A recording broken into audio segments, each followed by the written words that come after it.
Students welcome to Adola Odisha. आज आम अष्टम श्रेणी साहित्य बही साहित्य सुरभि को पढ़ा। प्रथम चैप्टर पद्य रही आस उत्कलय। यह एक निश्चित भाव में गोटे आह्वानमूलक कविता।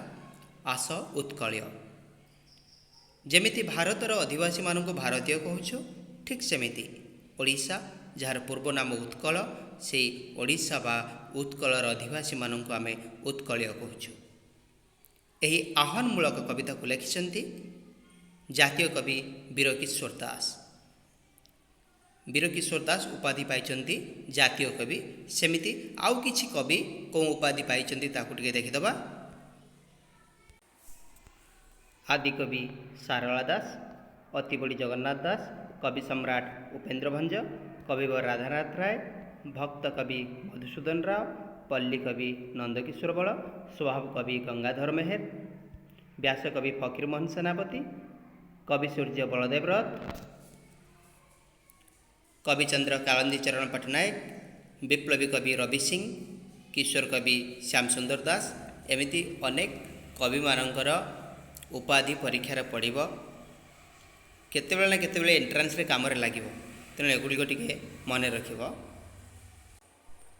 तेबे से जातीय कवि वीरकिशोर दास को परिचय टिके आमे जानिबा। से कवि कौन कृति रही, कौटी जन्म नहीं।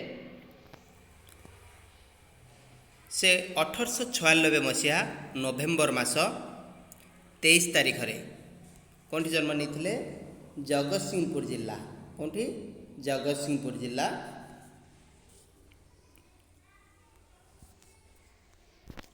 पुनंग ग्राम जन्मग्रहण करते। से एकाधर जड़े देशवत्सल, मानववादी, गांधी दर्शनवादी तथा उग्र जातीयतावादी कवि थे। स्वाधीनता संग्राम बन्ही शिक्षा को प्रज्वलित करने उद्देश्य से सरल तरल सावलील भाषा कविता मान रचना करते। कथा होची एठी जो सरल तरल सावलील। सरल अर्थात बेसी कठिन शब्द से व्यवहार करूनथिले, समस्त बुझिला परिका। सावलील अर्थात से समस्ते बुझीपारा भाया कवितार मर्म को से बुझीपारे। तरल जमी जल समस्त निकट में पहुँची पारे, तो सेमिति कविता से रचना करुले। जमीक आबाल वृद्ध वनिता समस्ते तांको कवितार उद्बुद्ध होइकि स्वाधीनता परी स्वाधीनतार यज्ञ पतंग परी से झाँस देउथिले। तेणु कवि द्वारा लिखित पुस्तक गुड़िक हूँ मोहनबंशी, विद्रोणी वीणा, फूलचंदन, वीरगीतिका। तो ये सब थिला। तो आम जो पढ़ुचे आस उत्कलय, यह कविंकर से वीरगीतिका कविता संकलन आसी। एबे देखिबा कवि लिखिछंती कौन। कवि आह्वानमूलक कवितार लिखिछंती आस उत्कलय शुण सर्वे मिली। यह आम चेष्टा करबा एक स्वर रे गाइबा पई, कारण जदि आम स्वर रे गाइबा ताले शुणा को भल लगे, पढ़ा भी भल लगे, आउ टिके हमर इंटरेस्ट ही बढ़ी जीवो। चेष्टा करबा एक स्वर रे गाइबा पई। आस उत्कलय शुण सर्वे मिली, ए देश जातिर पूर्व कथा, स्मरणे जाहार गरबे ताहर, आपे आपे नई पड़िब मथा, बक्सी जगबंधु चंदन हजूरी, गलेणी उभेई अमर पथे, जस कि तांकर हेब कि मलिन, अमलिन परा ताहा जगते, पाइक पुअर गारिमा जाथिला, स्वाधीनता जागे देला आहुति, से जाति दायद आमे तो सरबे, बोली हेबा अंगे से ही विभूति, तोशाली प्रांतरे दिने बोहिथिला, समरे वीरर रकत नई, स्वाधीनता पाई प्राण देले जेते, पचारिले माटी जीवत कही, शांति मैत्री प्रीति पूत बाणिज्य ही, स्फुरुथिला प्रति अंतर भरी, अहिंसा मंत्र रे देला जेउ दीक्षा, काहीं केउ देश हेबता सरी, जाति पाई दिने बालुत धर्मा, झासी थिला प्राण सागर जले, लिभिब कि तार ଅଲିଭା କାହାଣୀ ଥିବା ଯାଏ ନର ଧରଣୀ ତଳେ। ତ୍ୟାଗ ଆଦରସ ଜାତିର ମହତ୍ଵ ଦେଶ ପାଇଁ ଦେଲା ନିଜକୁ ବଳି। ଦରିଦ୍ର ଜନର ବନ୍ଧୁ ଗୋପବନ୍ଧୁ ସେ ପୁଅ ମହିମା ହେବ କି କଳି। ବାଜିରା ଉତ୍ତର ନା ଲୁଚି ନାହିଁ ମୁକତ ପଥର ସୈନିକ ସେହି। ତର୍ପଣ କର ସେ ନାମ ଉଚାରି ସ୍ୱାଧୀନ ସଂଗ୍ରାମ ପୁରାଣ ଭେଇ। ତେଣୁ ଏ କବିତାର ଆକ୍ଷରିକ ଅର୍ଥକୁ ବୁଝିବା। ଆସ ଉତ୍କଳୀୟ, ହେ ଓଡ଼ିଶାର ସନ୍ତାନମାନେ, ହେ ଉତ୍କଳର ସନ୍ତାନମାନେ, ଆସ ଶୁଣ ସମସ୍ତେ ମିଳି ଏ ଜାତିର ପୂର୍ବ କଥାକୁ ଶୁଣ। ସ୍ମରଣେ ଯାହାର ଗରବେ ତୋହର ଆପେ ଆପେ ନଇଁ ପଡ଼ିବ ମଥା। ଯାହାର ସ୍ମରଣରେ ତୋର ଗର୍ବରେ ଆପେ ଆପେ ମଥା ନଇଁ ପଡ଼ିବ। ତାପରେ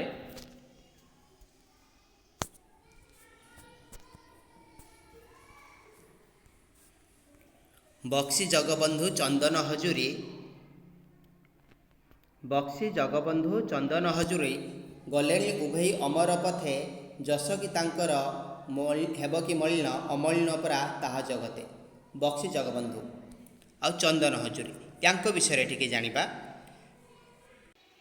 ଏ ଯେଉଁ ବକ୍ସି ଜଗବନ୍ଧୁ ତାଙ୍କର ପୁରା ନାମ ହେଉଛି ବକ୍ସି ଜଗବନ୍ଧୁ ବିଦ୍ୟାଧର ଭ୍ରମରବର ରାୟ ମହାପାତ୍ର। କ'ଣ କହିଲି? ବକ୍ସି ଜଗବନ୍ଧୁ ବିଦ୍ୟାଧର ଭ୍ରମରବର ରାୟ ମହାପାତ୍ର। ସେ 1817 ମସିହାରେ ଐତିହାସିକ ଯେଉଁ ପାଇକ ବିଦ୍ରୋହ ହୋଇଥିଲା ତାର ନେତୃତ୍ୱ ନେଇଥିଲେ। କାରଣ ବ୍ରିଟିଶ ସରକାର ଯେଉଁ ଜମି ଉପରେ ଖଜଣା ବସାଉଥିଲେ ବା ଟିକସ ବସାଉଥିଲେ, ଶୋଷଣ କରୁଥିଲେ, ଜମି ଅପହରଣ କରୁଥିଲେ, ଲୁଣ ଉପରେ କର ବୃଦ୍ଧି କରୁଥିଲେ, ସେ ବିରୁଦ୍ଧରେ ସେ ରଣହୁଙ୍କାର ଦେଇଥିଲେ। ଯେଉଁ ଚନ୍ଦନ ହଜୁରୀ ସେ ହେଉଛନ୍ତି ତାଙ୍କର ଲୋକପ୍ରିୟ ନାମ ହେଉଛି ଚାଖି ଖୁଣ୍ଟିଆ। ଭାରତର ପ୍ରଥମ ସ୍ୱାଧୀନତା ସଂଗ୍ରାମ ସିପାହୀ ବିଦ୍ରୋହ ସହିତ ସେ ଜଡ଼ିତ ଥିଲେ। ଝାନ୍ସୀର ରାଣୀ ଲକ୍ଷ୍ମୀବାଇଙ୍କ ସେ ପୁରୋହିତ ଥିଲେ। ବିଦ୍ରୋହ ସମୟରେ ଗୁପ୍ତଚର ଭାବରେ କାର୍ଯ୍ୟ କରି ସୈନିକମାନଙ୍କୁ ସଂଗଠିତ କରୁଥିଲେ। ସେ ଜଣେ ମନ୍ଦିରର ସେବାୟତ ହୋଇ ମଧ୍ୟ ଦେଶ ପ୍ରେମ ପାଇଁ ନିଜ ଜୀବନକୁ ସେ ଉତ୍ସର୍ଗୀକୃତ କରିଥିଲେ। ତେଣୁ କବି ସେହି କଥା କହିଛନ୍ତି, ବକ୍ସି ଜଗବନ୍ଧୁ ଚନ୍ଦନ ହଜୁରୀ ସେମାନେ ଅମର ପଥରେ ଉଭେଇ ଗଲେଣି। ସେମାନେ ଯେଉଁ ପଥରେ ଚାଲି ଯାଇଛନ୍ତି ସେ ପଥ ହେଉଛି ଅମର ପଥ। ସେମାନେ ମରିକି ଆଜି ମଧ୍ୟ ଆମ ସମସ୍ତଙ୍କ ମନରେ ରହିଥିବେ ମଧ୍ୟ।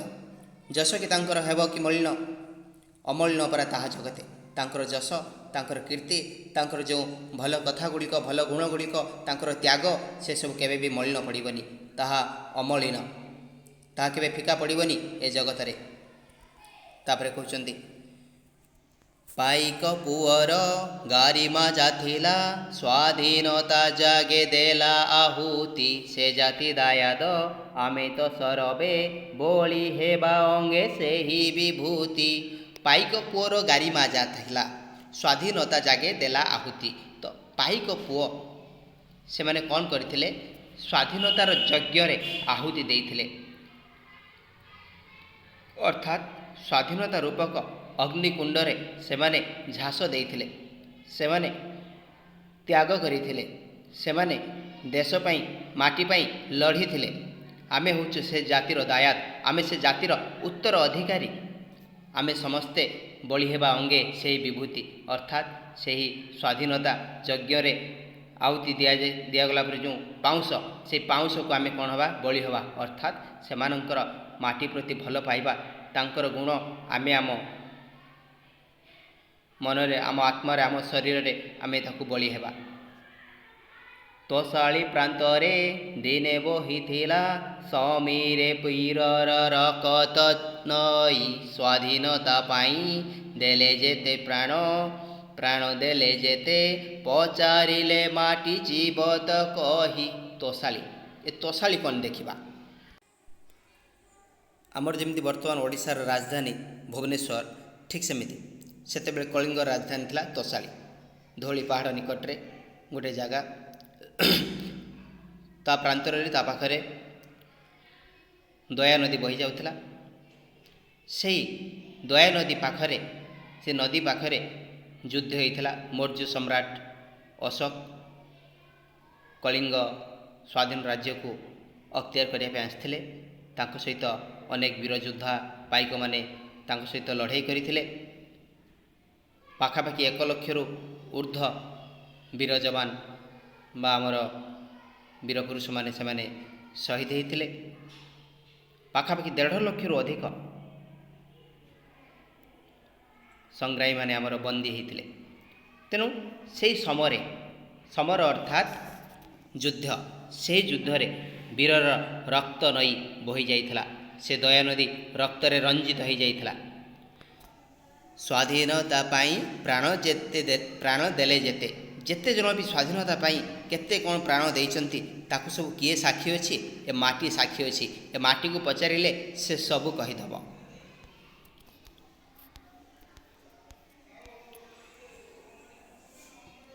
ଶାନ୍ତି ମୈତ୍ରୀ ପ୍ରୀତି ପୂତବାଣୀ ଜହିଁ ସ୍ଫୁରୁଥିଲା ପ୍ରତି ଅନ୍ତର ଭରି। ଅହିଂସା ମନ୍ତ୍ରରେ ଦେଲା ଯେଉଁ ଦୀକ୍ଷା, କାହିଁ କେଉଁ ଦେଶ ହେବ ତା ସରି। ତେଣୁ ଆମେ ଯେଉଁ ଯୁଦ୍ଧ କଥା କହୁଥିଲେ, ଏହି ଯୁଦ୍ଧରେ ଚଣ୍ଡାଶୋକ ଅଶୋକ ଏହି ଯେଉଁ ବିଭୀଷିକାକୁ ଦେଖିଲେ, ନରହତ୍ୟାକୁ ଦେଖିଲା ପରେ ତାଙ୍କ ମନ ପରିବର୍ତ୍ତନ ହୋଇଗଲା। ସେ ଚଣ୍ଡାଶୋକରୁ ଧର୍ମାଶୋକରେ ପରିଣତ ହୋଇଗଲେ। ସେ ବୌଦ୍ଧ ଧର୍ମ ଗ୍ରହଣ କଲେ। ସେ ଅହିଂସା ମାର୍ଗରେ ଗଲେ। ତେଣୁ ଶାନ୍ତି ମୈତ୍ରୀ ଅର୍ଥାତ୍ ବନ୍ଧୁତା, ପ୍ରୀତି ପ୍ରେମ, ପୂତବାଣୀ ଅର୍ଥାତ୍ ପବିତ୍ର ବାଣୀ, ଯେଉଁ ମାଟିର ପ୍ରତି ଲୋକଙ୍କ ଅନ୍ତର ଭିତରେ ଫୁଟି ଉଠୁଥିଲା। ଅହିଂସା ମନ୍ତ୍ରରେ ଦେଲା ଯେଉଁ ଦୀକ୍ଷା, କାହିଁ କେଉଁ ଦେଶ ହେବ ତା ସରି।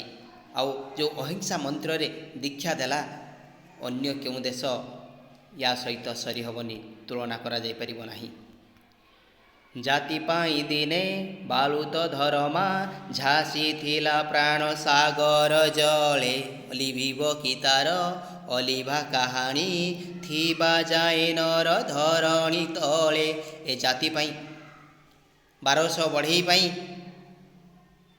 ଓଡ଼ିଶାର କାରିଗରମାନଙ୍କ ପାଇଁ ସେ ବାଳୁତ ଧରମା 12 ବର୍ଷର ପିଲା 1200 ବଢ଼େଇଙ୍କ ଜୀବନ ରକ୍ଷା କରିବା ପାଇଁ ସେଦିନ କୋଣାର୍କର ଚୁଳି ମାରିସାରି ରାତି ପାହିବା ଆଗରୁ ସମୁଦ୍ର ଭିତରକୁ ଡେଇଁ ପଡ଼ିଥିଲା। ସେହି ବାଳୁତ ଧରମାର ତ୍ୟାଗ, ସେ ବାଳୁତ ଧରମାର ଅଲିଭା କାହାଣୀ କେବେ ବି ଲିଭିବନି। ଥିବା ଯାଏ ନର ଧରଣୀ ତଳେ। ଯେତେ ପର୍ଯ୍ୟନ୍ତ ଏ ପୃଥିବୀରେ, ଏ ବସୁନ୍ଧରାରେ, ଏ ମାଟିରେ ମଣିଷ ବଞ୍ଚିଥିବ, ଜନ୍ମ ନେଉଥିବ, ସେତେ ପର୍ଯ୍ୟନ୍ତ ତା'ର କାହାଣୀ ଶୁଣିବାକୁ ମିଳୁଥିବ। କେବେ ସେ ତା'ର କାହାଣୀ ଲିଭିବ ନାହିଁ। ତ୍ୟାଗ ଆଦରସ ଜାତିର ମହତ, ଦେଶ ପାଇଁ ଦେଲା ନିଜକୁ ବଳି। ଦରିଦ୍ର ଜନର ବନ୍ଧୁ ଗୋପ ବନ୍ଧୁ, ସେ ପୁଅ ମହିମା ହେବ କି କଳି। ତ୍ୟାଗ ଆଦର୍ଶ ଜାତିର ମହତ୍ଵ, ଦେଶ ପାଇଁ ଦେଲା ନିଜକୁ ବଳି। ଆଉ ଦେଶ ପାଇଁ ନିଜକୁ ସେ ବଳି ଦେଇଛି। ଏ ଦରିଦ୍ର ଜନର, ଦୁଃଖୀ ଜନର ବନ୍ଧୁ ହେଉଛନ୍ତି ଗୋପବନ୍ଧୁ। ଗରିବ ଲୋକମାନଙ୍କର ସାହା ଭରସା ଥିଲେ। ଗାଁ ଗଣ୍ଡାରେ ଯେତେବେଳେ ହଇଜା ବ୍ୟାପୁଥିଲା, ଝାଡ଼ାବାନ୍ତି ବ୍ୟାପୁଥିଲା, ବନ୍ୟା ବାତ୍ୟାରେ ଲୋକମାନେ ଖାଇବାକୁ ପିଇବାକୁ ପାଉନଥିଲେ, ସେତେବେଳେ ଗୋପବନ୍ଧୁ ଯାଇକି ତାଙ୍କ ନିକଟରେ ପହଞ୍ଚୁଥିଲେ। ସେ ପୁଅର ମହିମା କେହି କଳିପାରିବ ନାହିଁ, କେହି କଳ୍ପନା କରିପାରିବ ନାହିଁ, କେହି କାହା ସହିତ ତୁଳନା କରିପାରିବ ନାହିଁ। ଏତେ ସେ ମହିମା ସେ ପୁଅର, ସେ ଓଡ଼ିଆ ପୁଅ ଗୋପବନ୍ଧୁଙ୍କର। ବାଜି ରାଉତର ନାଁ ଲୁଚି ନାହିଁ, ମୁକତ ପଥର ସୈନିକ ସେହି। ତରପଣ କର ସେ ନାମ ଉଚାରି, ସ୍ୱାଧୀନ ସଂଗ୍ରାମ ପୁରାଣ ଫେଇ। ବାଜି ରାଉତର ନାଁ ଲୁଚି ନାହିଁ। ତେଣୁ ଧର୍ମପଦର ଯେମିତି ଅଲିଭା କାହାଣୀ ରହିଛି, ଠିକ୍ ସେମିତି ବାଜି ରାଉତର ନାଁ ମଧ୍ୟ ଲୁଚି ନାହିଁ। ସେ ଥିଲେ ମୁକ୍ତିପଥର ସୈନିକ, ଢେଙ୍କାନାଳର ବାଜି ରାଉତ। ପ୍ରଜାମଣ୍ଡଳର ଆଦେଶ ଥିଲା ଘାଟ ଜଗିବାକୁ। ଘାଟ ଜଗିଥିଲେ। ଇଂରେଜମାନେ ଆସିଥିଲେ ଆଉ ତାକୁ ଧମକ ଦେଇଥିଲେ, ଆମକୁ ନଈ ପାରି କରିଦେ। କିନ୍ତୁ ସେ ତାଙ୍କର କଥାକୁ ଭ୍ରୁକ୍ଷେପ କରିନଥିଲେ। ସେ ହାରି ନଥିଲେ, ସେ ଭାଙ୍ଗି ପଡ଼ିନଥିଲେ। ବନ୍ଧୁକର ଗୁଳି ଆଗରେ ଛାତି ଦେଖାଇ ଦେଇଥିଲେ, ଟଳି ପଡ଼ିଥିଲେ, ହେଲେ ହାରି ନଥିଲେ। ସେହି ବାଜି ରାଉତ ସେ ମୁକ୍ତି ପଥର ସୈନିକ ଥିଲେ। ତରପଣ କର ସେ ନାମ ଉଚ୍ଚାରି ସ୍ୱାଧୀନ ସଂଗ୍ରାମ ପୁରାଣ ପେଇ। ତରପଣ କର ଅର୍ଥାତ୍ ଶ୍ରଦ୍ଧାଞ୍ଜଳି ଦେବା। ପୂର୍ବପୁରୁଷ ମହାପୁରୁଷ ସେମାନଙ୍କ ନାମକୁ ଉଚ୍ଚାରଣ କରି ଜଳ ଅର୍ପଣ କରିବା ବା ତର୍ପଣ କରିବା, ଶ୍ରଦ୍ଧାଞ୍ଜଳି ଦେବା। ସ୍ୱାଧୀନ ସଂଗ୍ରାମ ପୁରାଣ ପେଇ, ସେହି ସ୍ୱାଧୀନତା ସଂଗ୍ରାମର ପୁରାଣ ଅର୍ଥାତ୍ ଇତିହାସର ପୃଷ୍ଠା ଲଉଟେଇକି। ଆଶା କରୁଛି କବିତାଟି ବୁଝିବା ହେଇଥିବ। ଯଦି ଭଲ ଲାଗିଥିବ ଗୋଟେ ଲାଇକ୍ କରିଦେବ। ଯଦି କିଛି ଡାଉଟ୍ ଥିବ ତାହେଲେ କମେଣ୍ଟରେ ଜଣାଇବ। ଆଉ ସାଙ୍ଗସାଥିମାନଙ୍କ ସହିତ ସେୟାର କରିଦେବ। ରହିଲି, ଜୟ ଜଗନ୍ନାଥ।